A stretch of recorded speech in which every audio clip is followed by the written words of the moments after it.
Up next, Gordon Lang and I take a look at the Sony RX10 Mark IV on the Camera Labs Photography Podcast. Hi, it's Doug Kay, and I'm here with Mr. Camera Labs, Gordon Lang. How are you, Gordon? I'm very well, Doug. It's great to see you. It feels like it's been a long time. You know why? No, because it has. Because it's been a long time. That's it. Should we move on? That's right. All right. We're here with another camera, another Sony. This is amazing how many marks they have. The Sony RX10 Mark IV. Now, this is not a camera that you hear a lot about. We've talked about the RX10s on Camera Labs before, and you've reviewed them, but this is a very interesting and unusual camera. Why don't you just start right in and tell us all about it? Okay, so just kind of briefly, it's a super zoom camera with a 25 times optical zoom and a kind of medium-sized 1-inch type sensor. That so far sounds a great deal like its predecessor, the RX10 Mark III. And indeed, if you're familiar with Sony's range, an easy way to understand the RX10 Mark IV is to imagine the RX10 Mark III, body, lens, viewfinder, screen, pretty much as it was, but with the sensor from the RX100 Mark V. That's their latest compact camera at the time that we filmed this video. And the thing that made the RX100 Mark V different from its predecessors is it was the first model in that series to have embedded phase detect autofocus. Now, I know we're only about 2 minutes into the video, and I've already launched into all of this technical jargon. For anyone who doesn't know about phase detect autofocus, I'm not mispronouncing face detection. That's something completely different. Phase detection is a means by which a camera can determine how to focus. The thing that makes it special is that if you do have phase detect and if it's working properly, then the camera should know what direction to start focusing and when to stop. So what that means is that there's none of that kind of overshooting that you get on contrast-based systems, so where it has to kind of go beyond the point of focus and come back again and kind of slowly wobble until it gets there. And this in turn makes it much more confident, faster, and better at continuous autofocus, much better at tracking moving subjects, making it more suitable for sports and action. Now, of course, Sony putting it in the RX100 Mark V is nice, but that's a little compact camera with something like a 24 to 70 millimeter equivalent zoom. So even at 70 millimeter, that's not really going to trouble the autofocus system very much. But by putting that sensor in a super zoom camera, suddenly it's a game changer. And we really wanted to record this show because when I speak to people about the RX10 Mark IV, a lot of people have been, it's okay, it doesn't seem it's an update over the Mark III. But to me, it's a really, really important upgrade, and it completely transforms this type of camera. But before we go any further, this is not a cheap product.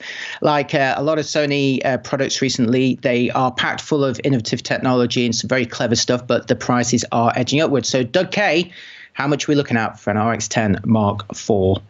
Yeah, here in the United States, it's just a touch under $1,700, so $1,698. So, yes, it's not inexpensive, but you get quite a bit for that, don't you? Yeah, now that is $300 more than the RX10 Mark III.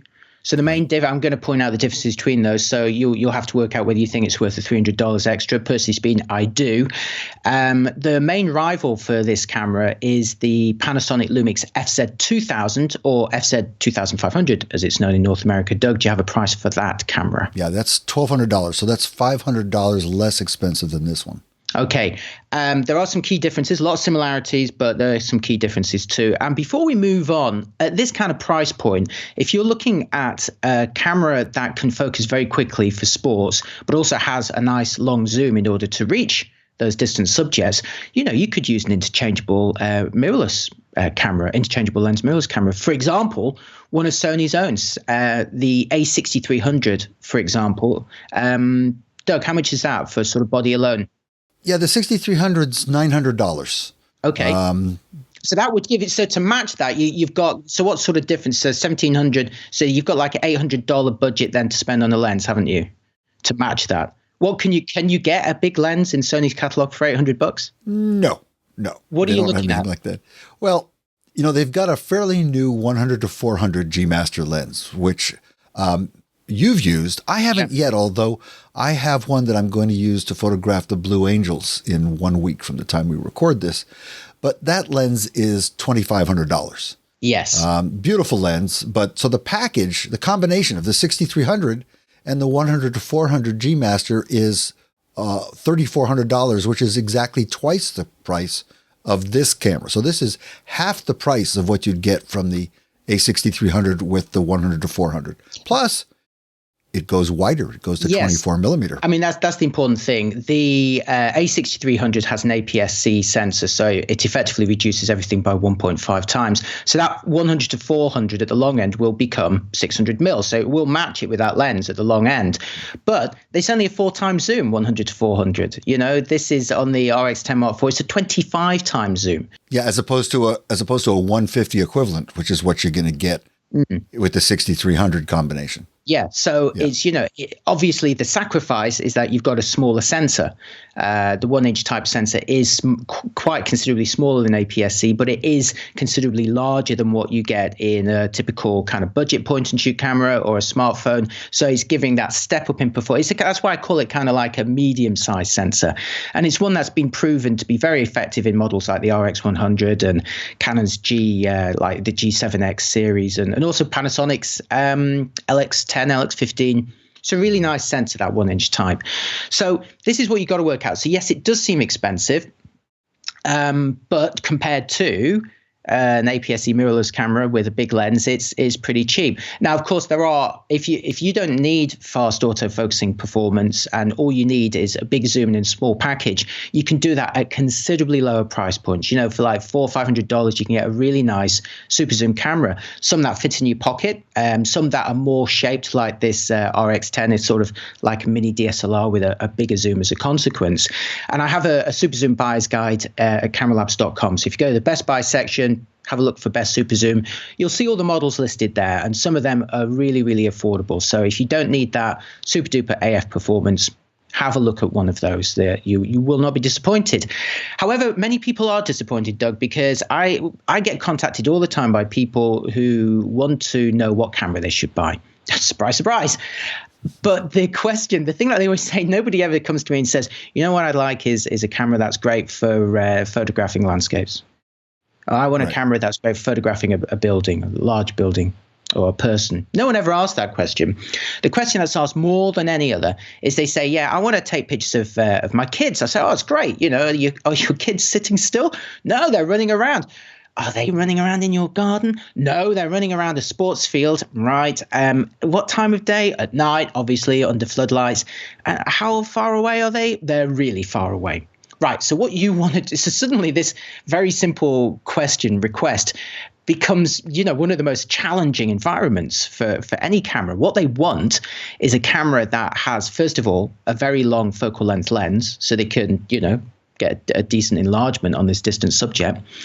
But they also want it to continuously autofocus on it. They want to be able to track their kid or their dog or if they're into wildlife, birds or whatever, they want to be able to track this subject as it moves, which is actually extremely challenging. And they go, well, I've seen these super zoom cameras, they've got these, 20, 30, 40 times, 50 times, even longer zooms. And, that I could get so close to this distant subject. I'm like, yeah, they're fantastic for that. But what they can't do so far is focus very effectively on them. Now, if it's a bird that's sat on a branch and it doesn't move, then you've nailed that shot. If it's some sort of big cat or something stalking, it's staying very, very still, that's fine. If it's your kid running around, if it's your dog racing towards you, it's not going to be able to focus on it. So this is what I was very excited about on the RX10 Mark IV. When I first found out about it, when the RX100 Mark V was announced with this sensor, the first thing I thought was RX10 Mark IV. I cannot wait for them to update their super zoom camera with this sensor because hopefully it will finally equip it with the autofocus that people want. And it does. I'm going to, for anyone who's bored already, the too long didn't watch or didn't read, didn't listen, is that it really, really works. The RX10 Mark IV really can, first of all, do what its predecessor did. Obviously, 600 mil, it can get you nice and close to a subject, but it will actually focus on it and track. I had dogs running towards me at, ridiculous speed. I had sprinters, like, semi-pro athletes running as fast as they could towards me. And even at 600 millimeter, it kept them all in focus. And we're going to go into more detail later on. But to me, it actually felt a lot like shooting with the Alpha A9, but with a built-in 25 times optical zoom. And obviously the sensor is about a quarter of the size of a full frame sensor, so it's much smaller. It's not going to have the same low light performance, but still, and I know, Doug, you're a big fan of the A9. You've been using that quite a lot, haven't you? Yeah, I love the A9. I think it's one of the best cameras I've ever used. Hey, one thing I want to mention or ask you, because I'm not sure you mentioned it. What is the speed of that lens? What's the aperture range for that lens? Okay, it's f2.4 to 4, which is slightly brighter than Panasonic's FZ 2000-2500. That's still that's pretty good though. Yeah, I mean, 2.4 is pretty good at the wide, and it does slow down. It does reach that f4 level quite soon as you zoom in, but still being able to have a 600 millimeter f4 in a body that is roughly the same size as like an entry level DSLR is with a kit zoom is very, very impressive. Yeah, I'm looking, you mentioned the RX100. Here's my RX100 Mark IV, which I love. It's a great little camera. Again, that same size sensor, but that's only one stop slower than the lens on this. Yes. And so to be able to go 25 times on the zoom range instead of 3x on this and only lose one stop, I'm impressed with that. That's pretty good. Yes, I mean, that lens was on its predecessor. I mean, the body is pretty much the same as the RX10 Mark III. It's styled like a kind of entry-level to mid-range DSLR. It's a weather-sealed body, though, which is nice. That's one of the big advantages that the RX10 series has had over Panasonic's. For some reason, they don't make the FZ 1000, 2000, 2500 weather-sealed. I wish they would. You get a microphone and a headphone jack, tilting screen, a nice, large electronic viewfinder with an OLED panel. So, I mean, in that respect, when you compose with it, again, it feels a lot like using one of Sony's, full frame alpha mirrorless cameras. It's got a very similar composition. It is fairly hefty in your hands. Don't kid yourself. It weighs just over 1 kilogram or 2 pounds, 6 ounces. So you've got it, but that's it. It's not like you then have a bag with that and other lenses. This is a fixed lens. You cannot remove it, but then, it's 25 times zoom. You're not going to want to remove it. It does everything you want. So that's why they're so popular for travel. This is just this one camera that you take around with you everywhere. It will shoot anything. But again, the thing they couldn't do before was fast action, sports and wildlife. And now this is what this camera can do. I mean, just for completeness on the kind of physical side of it, one of the only differences is that it now has a focus limiter switch because, you're going to be focusing quickly with this thing, so you might want to set the range. It also has, if you were used to the RX10 Mark III, the dedicated aperture ring wasn't knurled. Knurled? Is that a word? You know what I mean? Knurled, yeah. Knurled. It's a real word. Just had to make sure I wasn't making it up.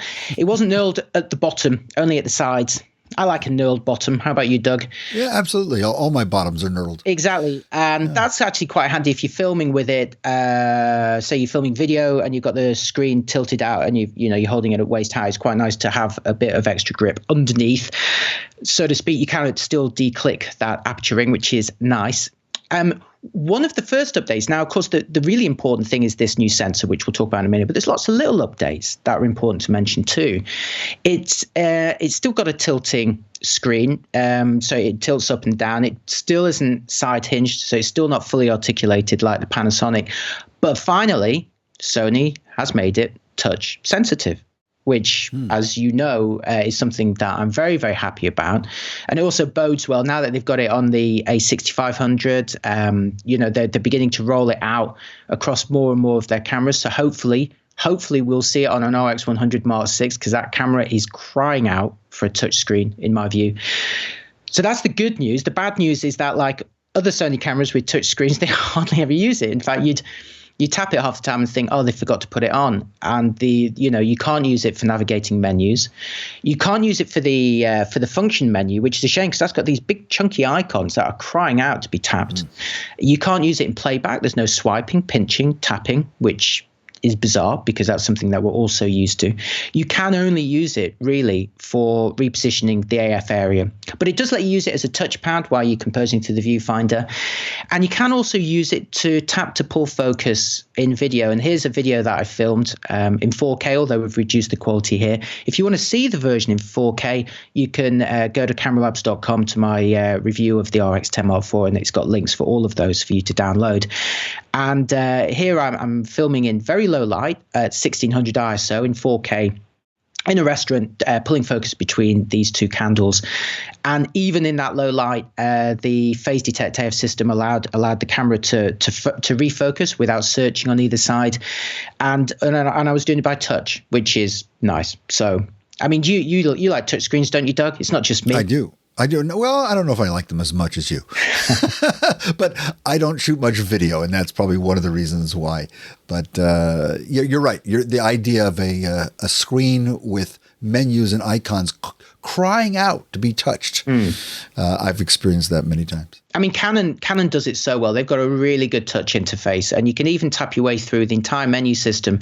And it doesn't look like you can, because the some of the entries look quite small, and you think, oh, my finger's going to be a bit too careless for it.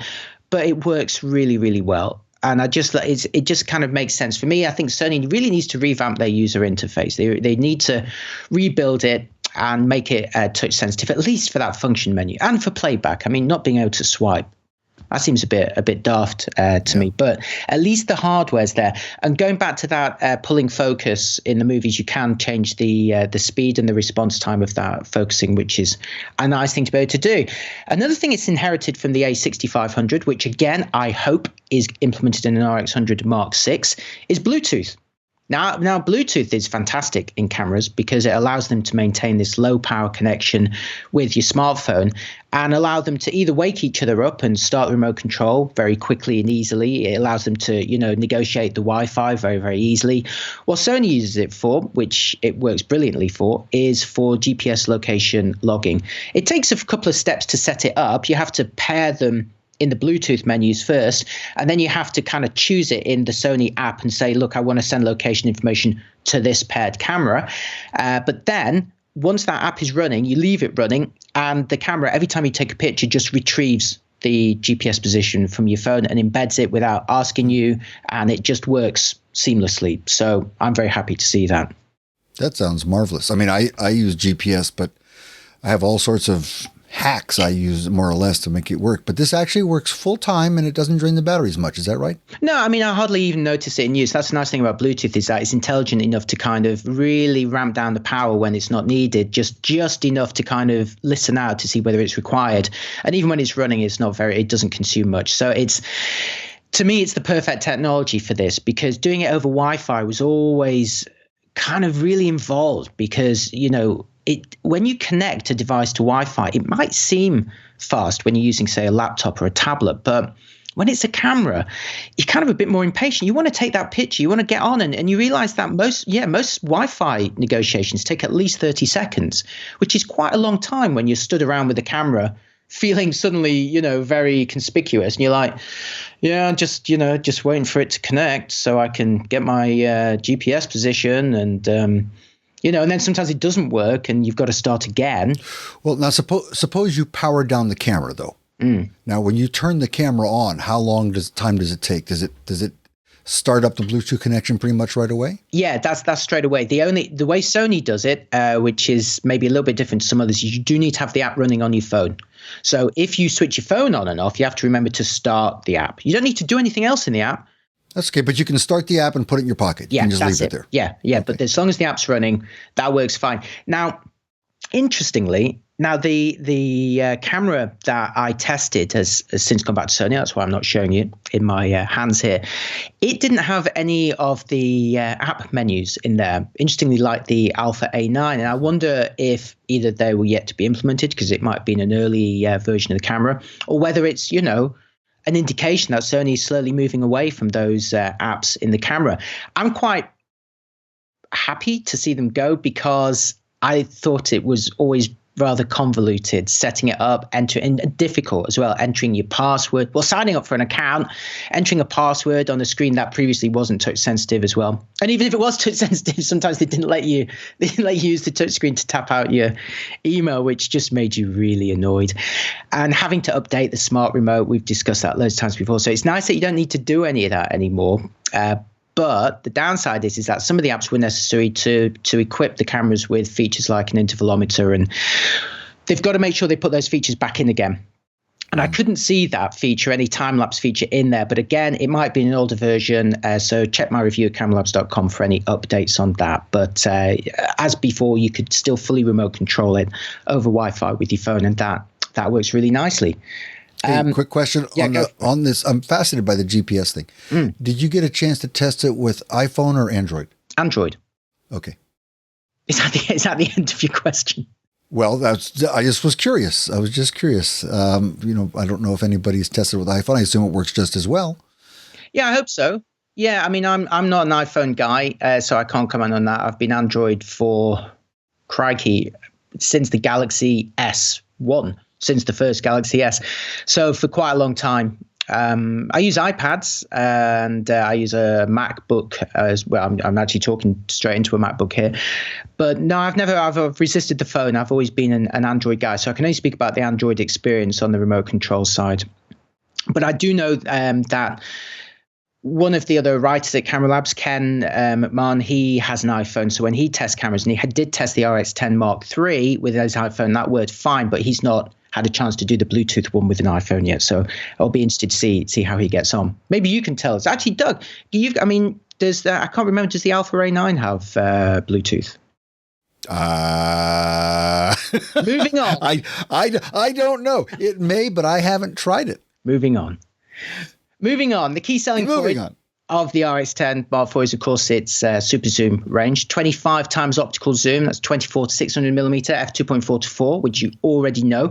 So that takes you from pretty wide angle to super telephoto. And while we talk about it, here's a video clip that shows me zooming from wide angle to that 600 millimeter, and it just keeps going. And because it's obviously a motorized zoom, it's nice and smooth. So it's great for filming, and you can just see the camera just keeps reaching further and further and picking up all those distant details.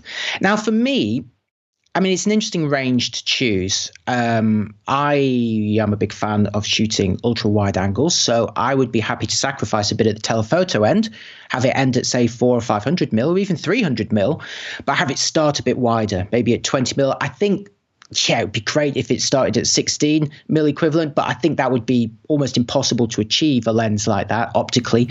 But maybe 22 or 20 millimeter would be possible. And for me, that would be preferable. How about you, Doug? What do you think of that range, 24 to 600? It's pretty good. I rarely shoot, 28 and 35 are my primary lenses when I go out and do street photography.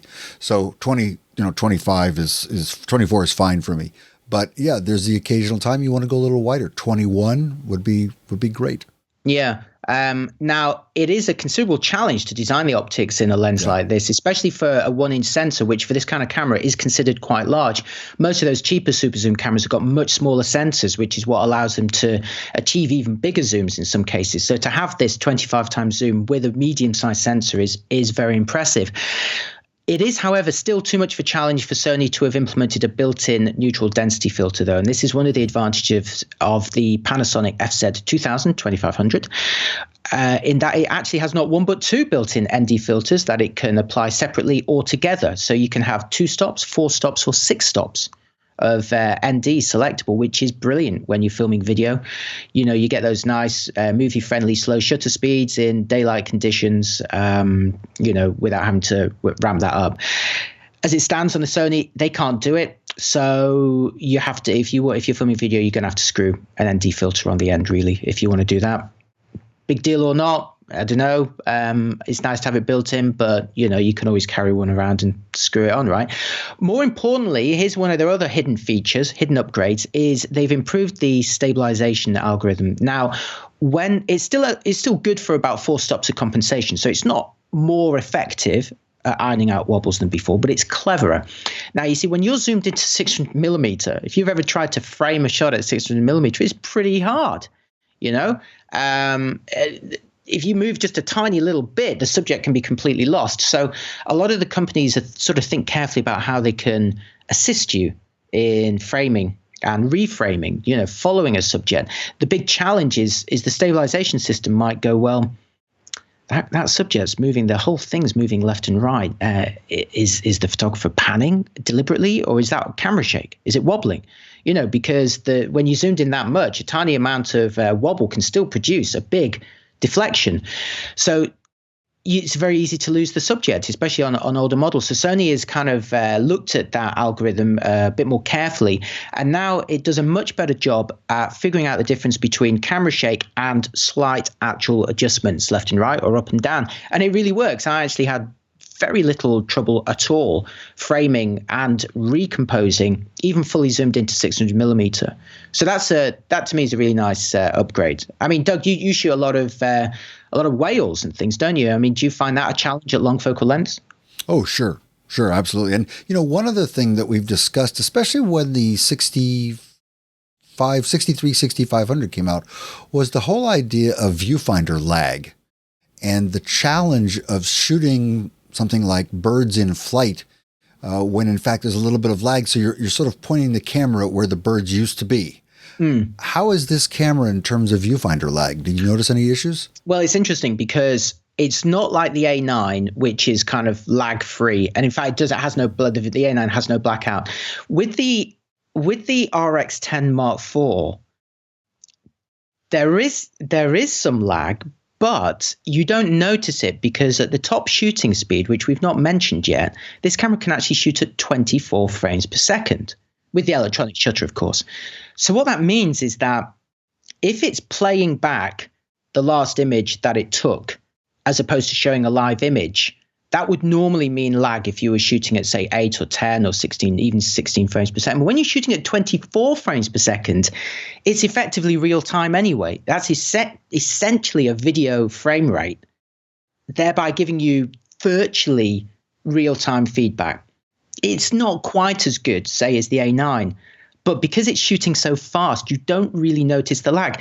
And I was actually shooting birds in flight that look kind of like ostensibly to be coming straight towards you, but they don't. They do kind of vary a bit. And I could track them. I could successfully move left and right. I mean, it's still not as responsive in terms of feedback in that regard as, say, the A9 or the optical viewfinder on a DSLR, but it's so close, it becomes very, very usable. So it's interesting that that issue has become not eliminated, but reduced significantly thanks to the actual frame rate that you shoot at.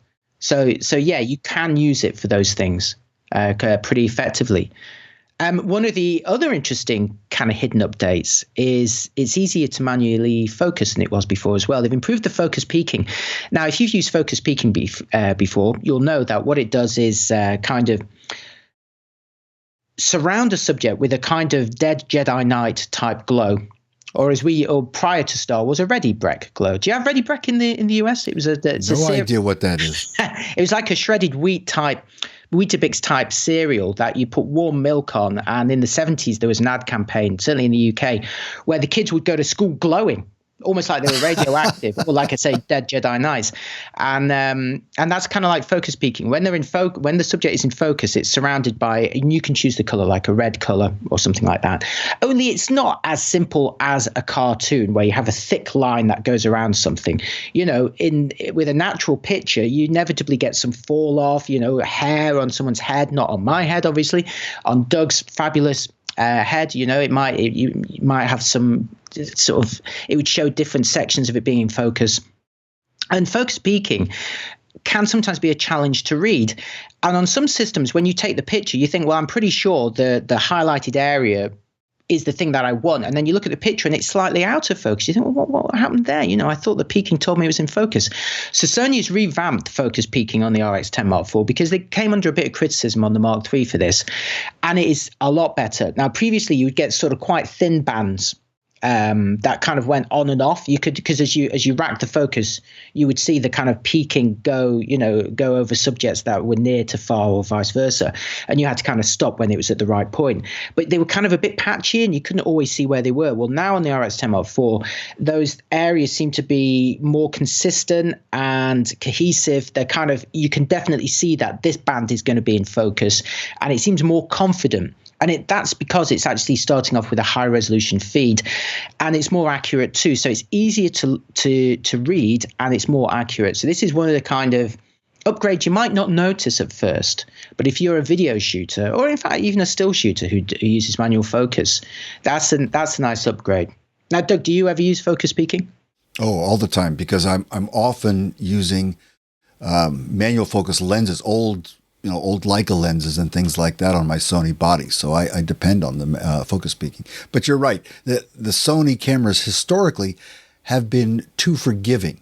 In other words, they'll tell you something's in focus when it's a little bit off. They've been too generous in what they show as in focus. And the problem was, if they only showed you what was very much in focus, then you'd have trouble finding the little red sparklies. They're just hard to see. So it sounds like they've made an improvement overall, which I look forward to. Yeah, and hopefully that algorithm, that technology, that software that drives it will end up in all subsequent Sony cameras as well. So, the next generations of A7s, the next RX100s, all of these cameras should hopefully have this improved focus peaking. So that's good news. Staying on the subject of movie shooting, you can film in 4K with a minor crop in 24, 25 or 30p. You can film 1080 at 120p. This is so far the same as its predecessor.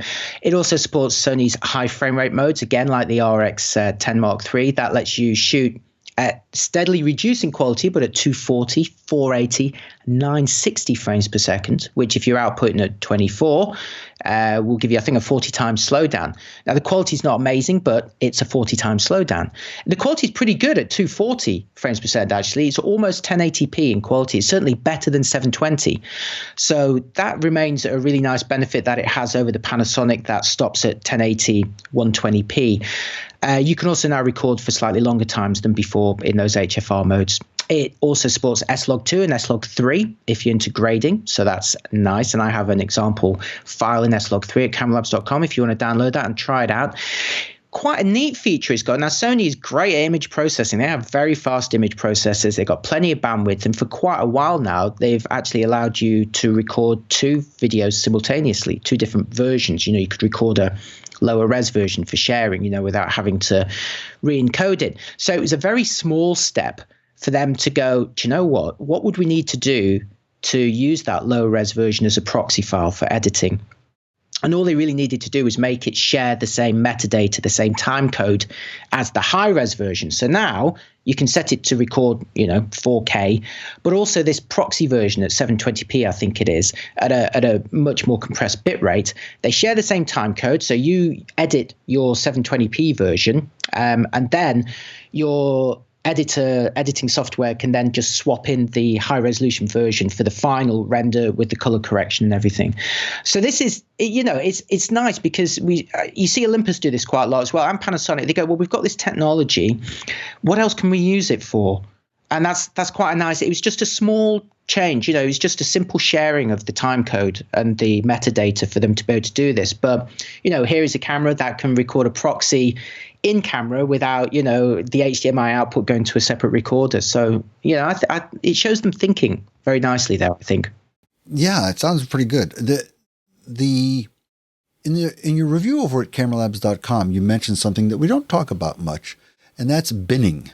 And the fact that this camera has no binning when shooting video. Could you explain what that is? Yeah, well, if you think about it, so this has got a 20 megapixel sensor. Okay, so that 1-inch type sensor has remained 20 megapixels, pretty much throughout its lifespan.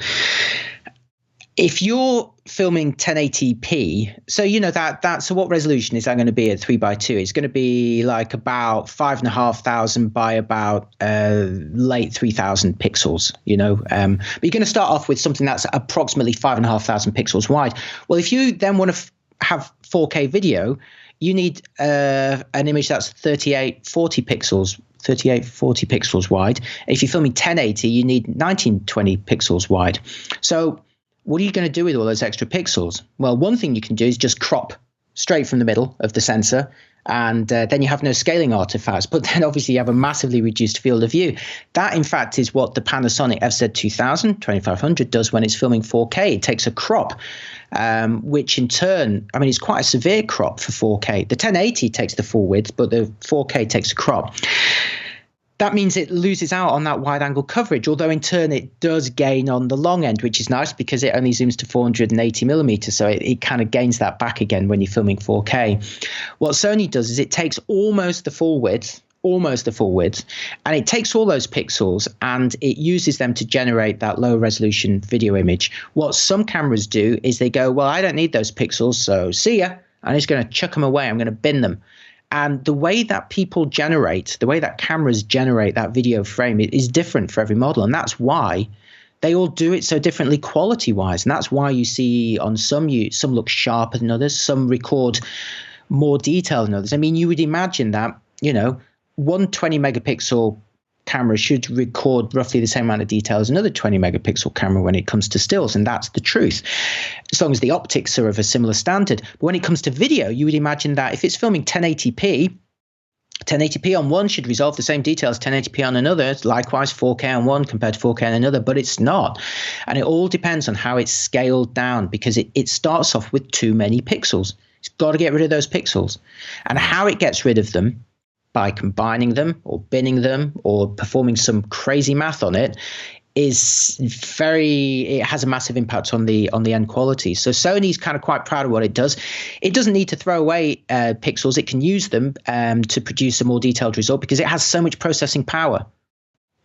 Cameras that don't have such strong processors, they actually have to chuck away some data because they if you're dealing with 20 megapixels worth of data 30 times a second, that's why it's so impressive what the A7R Mark II is doing with 42 megapixels worth of data 30 times a second.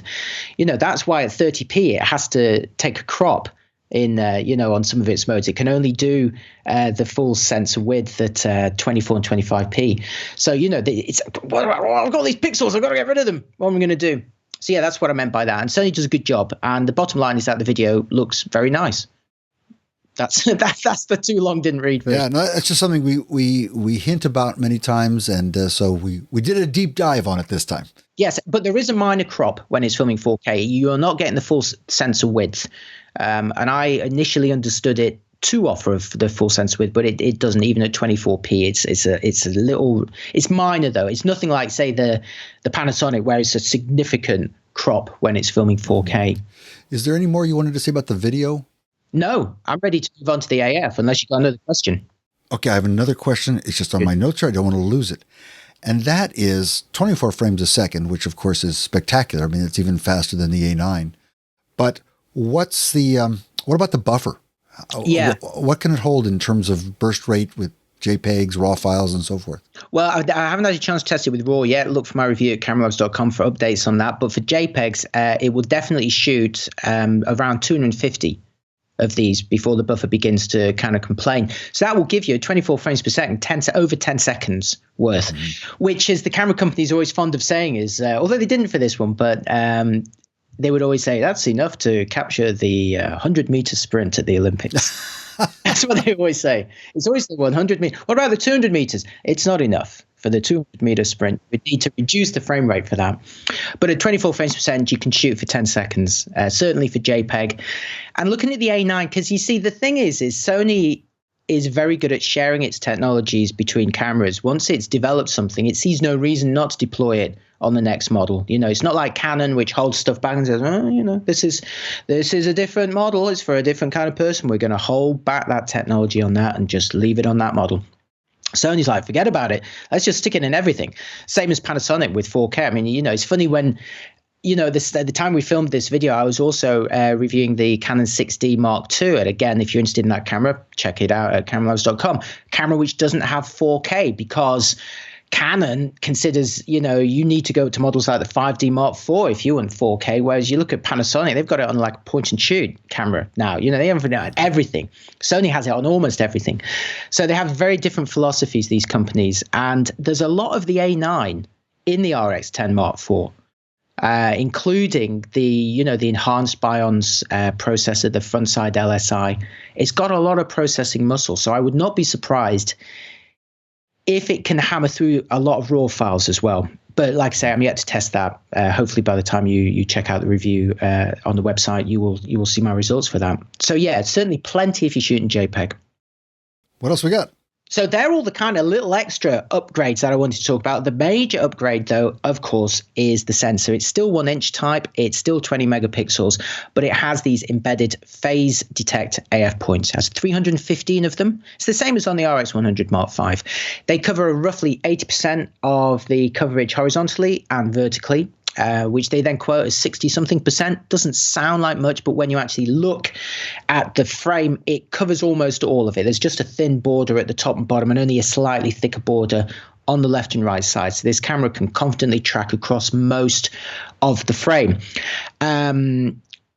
The autofocus kind of mode options that you've got in terms of like the area it feels very much like you're shooting with the A9. You know, you can zone it, you can single point it, you can go for wide area, you can go for the the expand versions. I should say it also has the record custom setting during hold that was introduced on the A9 as well, which is very nice because what that lets you do is effectively have a kind of custom bank of settings that could include also the shooting mode and the shutter speed and the aperture and the ISO, so that when you press down a button, it actually switches to this completely different bank of settings, which is great. I find that great when you're shooting action because when I shoot action, I like to shoot at a fixed shutter speed and focal ratio, but with auto ISO to handle the changing in brightness. Obviously, I have specific autofocus modes, obviously continuous autofocus for starters, but then you have different settings for when you want to shoot a still. You want to turn off continuous autofocus probably, you want to turn off the burst, you maybe want to go into aperture priority or something else.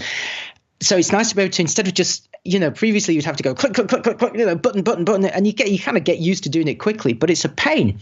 So it's so nice to be able to do that on the A9 and now on the RX10 Mark IV. You can just program all of that into these custom banks. So let's talk about that autofocus experience. I shot birds of prey. I shot dogs and people running and all manner of other things traveling towards me at reasonable speed. I haven't used it yet for professional sports or motorsports, so I can't say how it is with something going at 50 or 70 or 100 or 200 miles an hour.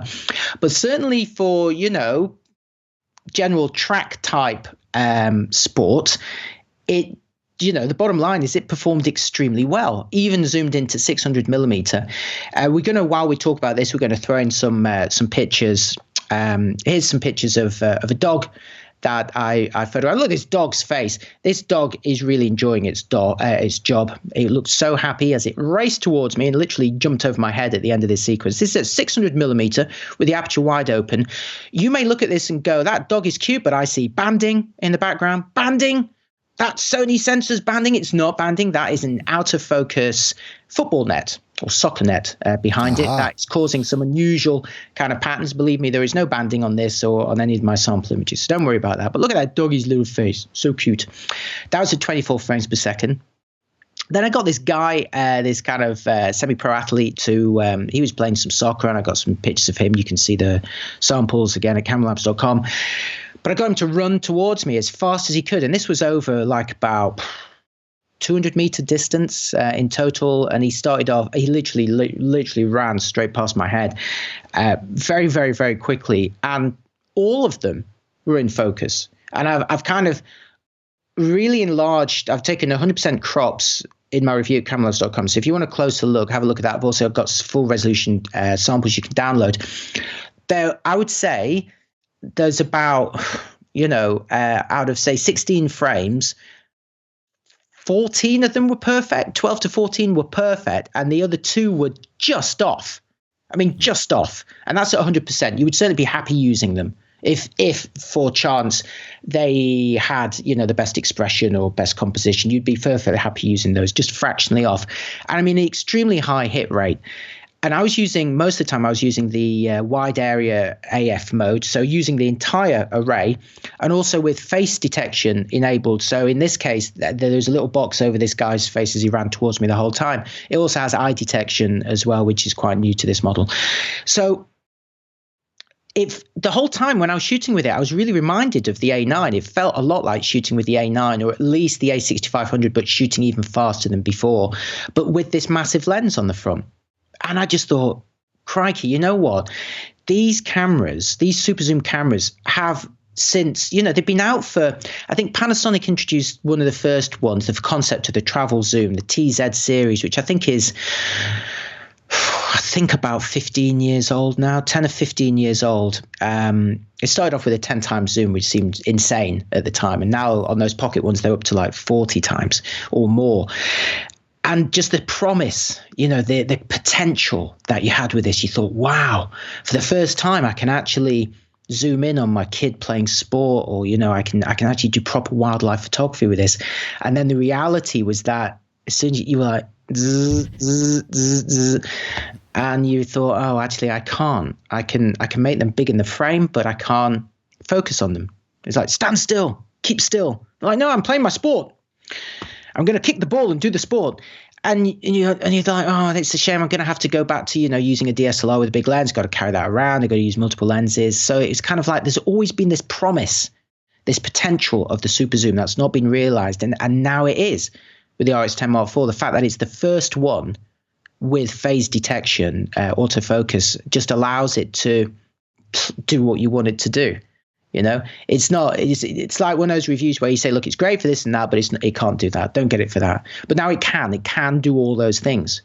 And obviously it's not going to do it as well in low light as, say, an Alpha A9. It's not going to be as clean even as an Alpha A6500 because it's a smaller sensor. But as we saw, that smaller sensor means that you can get that massive 25 times optical zoom and have this camera that's just this fantastic all-rounder. So what do you think, Doug? What are you thinking now? Are you seeing?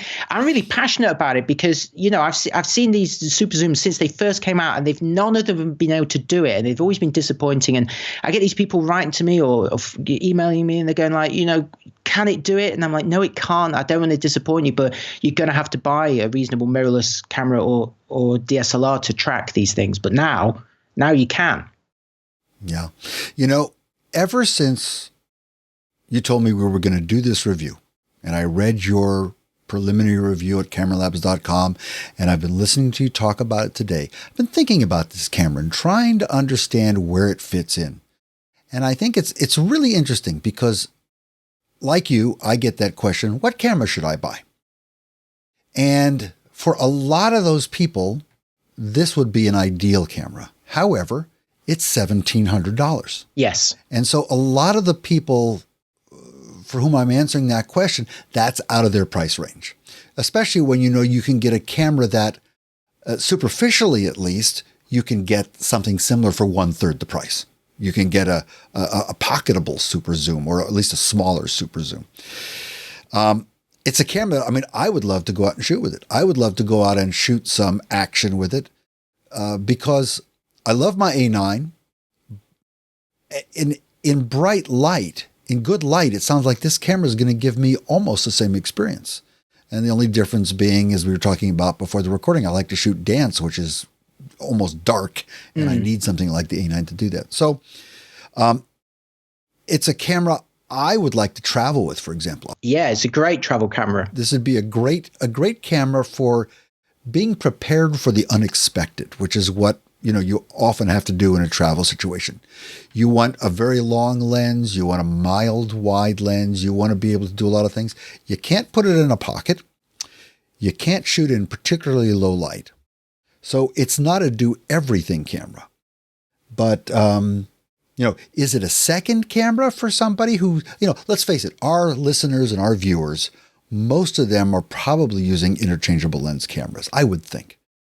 A lot of them probably have something like the RX100 as a second camera, as a pocketable camera. Well, I almost think that we're talking about a third camera here. Now, how many of us can afford a third camera? Not too many, obviously, especially if we've invested in lenses.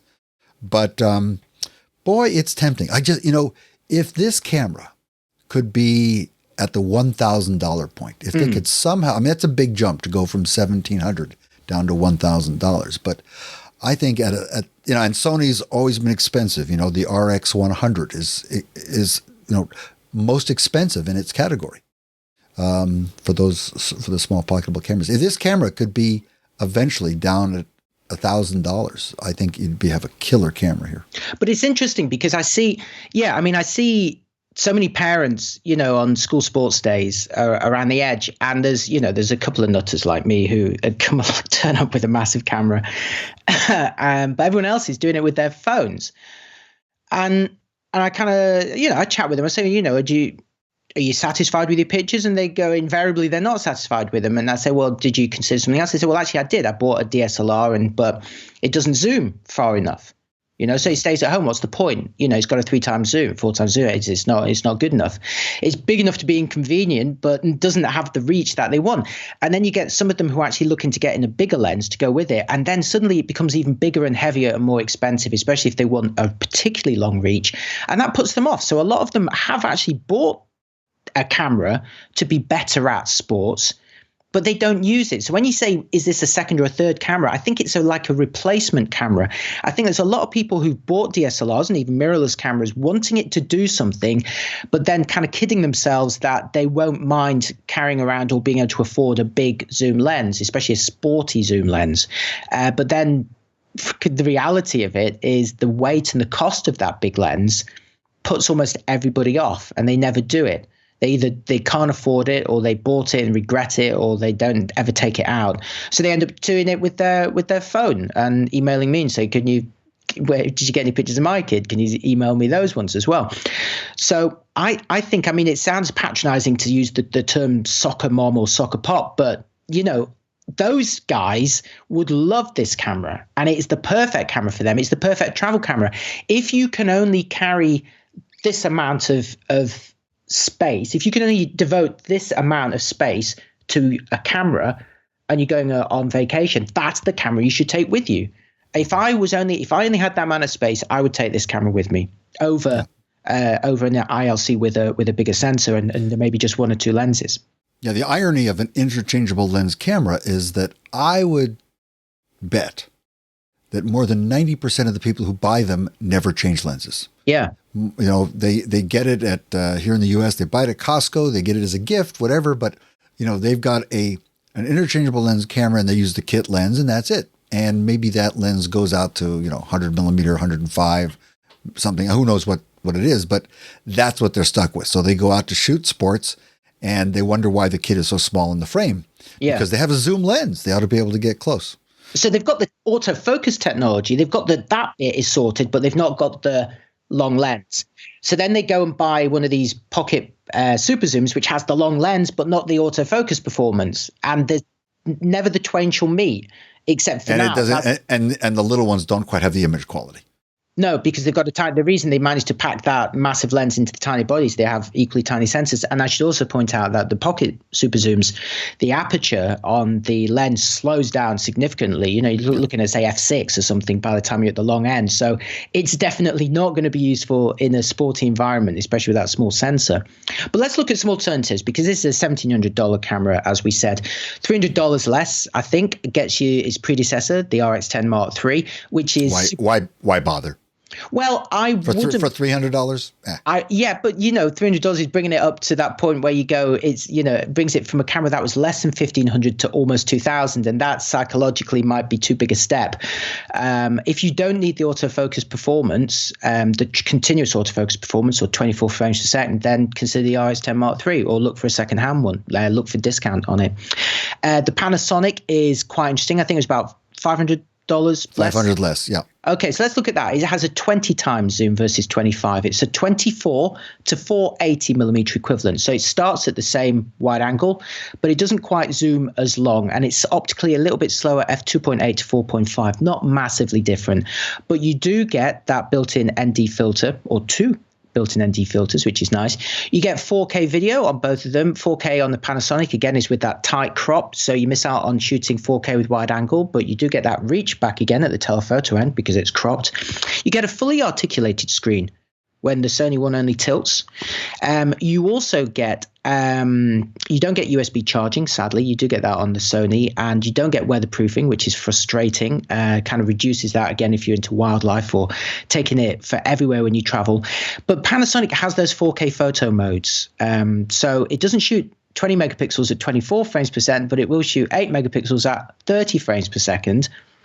And it will start shooting before you press the shutter, so you can kind of pre-buffer stuff. You can do that post-focus where you can refocus after the event. You can focus stack after the event. So it's got some quite clever ideas. The autofocus on it is pretty good. It's not as good as the Sony. So again, but still $500 saving. Oh, you don't get. No, you do. It's a really good option. I think it's a really, really good price point. The FZ 2000 or 2500, or as we've said, you could kid yourself. You could save some money and buy an entry-level DSLR mirrorless camera, get a Sony A6000 for only about $500 and think, wow, I've got $1,200 spare to buy a big lens, except you're not going to be able to afford a big lens for that. It's not enough. You could buy one of their budget telephotos, but they're not great. If you want the really good sporty one, that's already way over budget. And when you get it, you'll put it on and you'll be like, and you'll either be like me and go, yeah, that looks cool. Tiny little body, great big white lens on the front. That looks bizarre. I like being a weirdo and carrying that around. But most people will go, it's a bit big and heavy now, isn't it? I don't think I'll use that. Similarly for the DSLR, you could buy an entry-level Canon or Nikon. Autofocus is perfectly fine, although it doesn't shoot quite as fast. Again, you need that big lens for that big sensor. So you kind of find yourself back at square one again, or you get a budget super zoom, which has the reach, but not the autofocus. Plenty of those, like I say, available at great prices. $300, $400, $500. You can get a fantastic super zoom camera. Again, look at my best super zoom camera guide at cameralabs.com. You'll see loads of them in there, but none of them will focus very effectively on action. So once again, it's a Sony review that ends with the question, how important is shooting action to you as a photographer? And, if you're into landscapes and stuff or buildings, probably not important at all. But if you are using it to shoot your kids' sports day, or you're getting into pro sports in any capacity, or you like shooting wildlife, then I think you're going to like this camera. I'm really excited about it. Obviously it's very expensive, but it, technologically it's pretty much there. Yeah. If you show up at your kid's soccer game with, the Alpha 6300 and the 100 to 400 G Master lens, you're going to get some strange looks. Yeah, that's what I do. But they're going to assume, all right, he's trying to make a point with a lens that's that big, and boy, they're going to have some pretty serious expectations. If you show up with an RX10 Mark IV, it looks like a small DSLR, and nobody's going to think much about you. You're going to blend right in, and yet you'll come out with these images that were taken with a 600 millimeter equivalent focal length, and you'll do quite well. I can remember when I first experienced a super zoom camera I was sitting in bleachers at my son's graduation, and sitting in front of me was a person with a little small point and shoot looking thing. We were a mile away from the stage, I thought, but he was zoomed into his kid on stage. And not only was the kid full frame in the camera, but it was rock steady. That's one of the things. You get up to 600 millimeter with these things. The image stabilization is really quite phenomenal. Now, I haven't seen it on this camera, but I assume it's as good or better as most of them.